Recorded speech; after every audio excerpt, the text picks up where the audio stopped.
Dear Joe, I always wonder what the letter senders feel when they send love letters to you. I had never been in love. Xavier nga pala. Not until my last year in high school.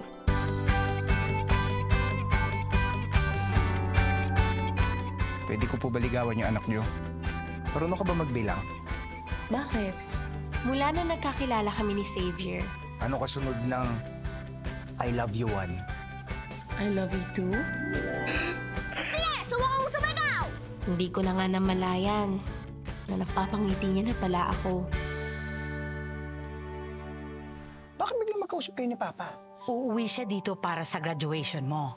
Tapos, isasabay ka niya pauwi na ng Australia. May paligaw-ligaw pa siya, iiwan niya rin lang naman ako. Wala naman sa distance yun eh.